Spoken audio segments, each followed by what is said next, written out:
ಪ್ರಜ್ವಲ್ ವಿರುದ್ಧ ಭುಗಿಲೆದ್ದ ಮಹಿಳೆಯರ ಆಕ್ರೋಶ. ಪ್ರಜ್ವಲ್ ಬಂಧನಕ್ಕೆ ಆಗ್ರಹಿಸಿ ಹೊತ್ತಿ ಉರಿದ ಹಾಸನ. ಸಂತ್ರಸ್ತೆಯರಿಗೆ ನ್ಯಾಯ ಕೊಡಿಸಬೇಕು ಎಂದು ಮಹಿಳಾ ಮುನಿಗಳ ಆಗ್ರಹ.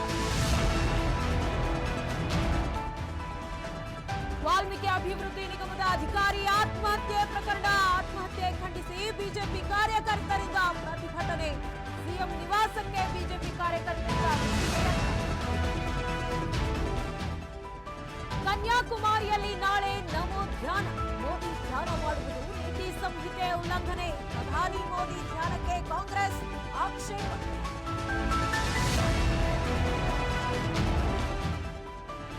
ಮಳೆಗಾಲ ಶುರುವಾಗ್ತಿದ್ದಂತೆ ಎಚ್ಚೆತ್ತ ಕೆಎಸ್ಆರ್ಟಿಸಿ.